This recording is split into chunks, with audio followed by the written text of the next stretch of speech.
अंजली दमानिया नाव मोठं आणि काम त्याहून मोठं. पण जेव्हा हीच व्यक्ती इतरांवर गंभीर आरोप करते तेव्हा त्यामागे एक प्रश्न उभा राहतो. या आरोपांच्या मागे खरोखर सत्य आहे की हे फक्त राजकीय दबाव निर्माण करण्याचा डाव?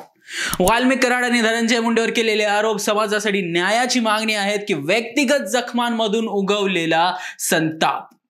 सत्याचा हा लढा आहे की संघर्षाच्या सावल्यात लपलेलं अजून गुपित? आज आपण या संपूर्ण प्रश्नांची उत्तरे शोधण्याचा प्रयत्न करूया. नमस्कार, मी शशांक, तुम्ही पाहताय सत्य पे सत्ता, थोडक्यात पण महत्वाचं. ज्येष्ठ सामाजिक कार्यकर्त्या अंजली दमानिया यांनी पुन्हा एकदा जोरकसपणे समाजातील भ्रष्टाचार आणि अन्यायाविरुद्ध आवाज उठवलाय. यावेळी त्यांनी धनंजय मुंडे आणि वाल्मिक कराड यांच्यावर गंभीर आरोप करत राज्याच्या मुख्यमंत्र्यांपर्यंत या प्रकरणाचे गांभीर्य पोहोचवले आहे. दमानिया यांनी मुख्यमंत्र्यांची भेट घेत त्यांच्या मागण्यांचे निवेदन सादर केले, ज्यात या प्रकरणातील तपास कोणत्याही दबावाशिवाय व्हावा यासाठी 10 महत्वाच्या मागण्या मांडल्या आहेत. वाल्मिक कराड यांच्यावर केलेले आरोप अधिकच गंभीर आहेत. दमानिया यांच्या म्हणण्यानुसार केज, वडवणी, बीड आणि परळी येथे कराड यांची 4 ते 5 वाईन दुकाने आहेत, ज्यांची किंमत बाजार भावाने 5 कोटी रुपये इतकी आहे. या दुकानांना नियमांचे उल्लंघन करून परवानगी देण्यात आली असल्याचा आरोप त्यांनी केला आहे. विशेष म्हणजे केवळ 3 दिवसात जमीन खरेदी करून परवानगी मिळवण्याचे पुरावेही त्यांनी मुख्यमंत्र्यांना दिले आहेत. 7-12 15 दिवसानंतर अपडेट होतो, पण येथे कायदे धाब्यावर बसवण्यात आले आहेत असे त्यांनी ठणकावून सांगितले. धनंजय मुंडे, वाल्मिक कराड हे अतिशय जवळचे आहेत असा आरोप करत दमानिया यांनी मुंडेच्या राजीनाम्याची मागणी केली आहे. याआधी अजित पवारांवर जलसंपदा मंत्री म्हणून त्यांनी भ्रष्टाचाराचे आरोप केले होते आणि त्यावेळी पवार यांनी राजीनामा दिला होता. मग धनंजय मुंडे यांच्यासाठी वेगळी भूमिका का घेतली जात आहे, असा थेट सवाल दमानिया यांनी उपस्थित केला आहे. दमानिया यांनी स्वर्गीय संतोष देशमुख हत्येच्या आरोपींना फाशीची शिक्षा देण्यात यावी अशी मागणी केली आहे. तपास प्रामाणिक आणि पारदर्शक व्हावा यासाठी त्यांनी SIT बरखास्त करून बीड जिल्ह्याबाहेरच्या अधिकाऱ्यांकडून तपास करण्याची मागणी केली आहे. तपास ऑन कॅमेरा व्हावा आणि बीडमध्ये एक हॉटलाईन नंबर सुरू करून तक्रारदारांची गुप्तता राखावी असे त्यांनी सुचवले आहे. परळी थर्मल प्रोजेक्ट परिसरात राख माफियांवर नियंत्रण ठेवण्यासाठी विशेष फोर्स तैनात करावी आणि परिसर CCTVने कव्हर करण्यात यावा अशी मागणी देखील दमानिया यांनी केली आहे. पवनचक्क्यांचे उत्पन्न थेट शेतकऱ्यांच्या खात्यात जमा व्हावे असे त्यांनी नमूद केले आहे.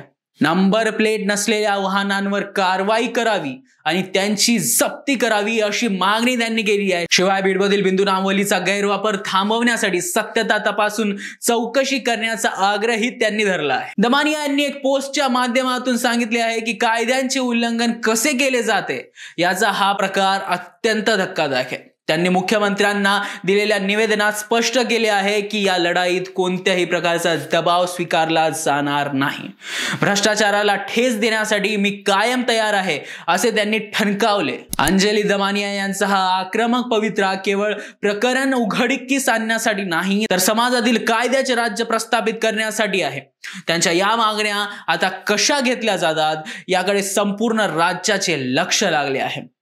अंजली दमानिया बद्दल बोलायचं झालं तर ह्या एक प्रख्यात सामाजिक कार्यकर्त्या आणि भ्रष्टाचार विरोधी लढ्यातील अग्रणी व्यक्तिमत्व आहेत. 2012 साली त्यांनी माहितीच्या अधिकाराचा RTIचा वापर करून कोंढाणे धरण प्रकल्पातील भ्रष्टाचार उघडकीस आणला होता, ज्यामुळे त्या आम आदमी पक्षाच्या महाराष्ट्र प्रदेशाध्यक्ष आणि प्रवक्त्या म्हणून ओळखल्या गेल्या. त्यांनी भारतीय जनता पक्षाचे माजी अध्यक्ष नितीन गडकरी आणि राष्ट्रवादी काँग्रेस पक्षाचे अध्यक्ष शरद पवार यांच्यात व्यावसायिक संबंध असल्याचे आरोप केले होते. 2014 मध्ये त्यांनी नागपूर लोकसभा मतदारसंघातून निवडणूक लढवली. जरी त्यात त्यांना पराभव पत्करावा लागला असला तरी 2015 मध्ये त्यांनी आम आदमी पक्षाचे नेते अरविंद केजरीवाल यांच्यावरही भ्रष्टाचाराचे आरोप केले होते आणि पक्ष सोडला होता. दमानिया यांनी छगन भुजबळ, एकनाथ खडसे यांच्या विरोधात अनेक जनहित याचिका दाखल केल्या.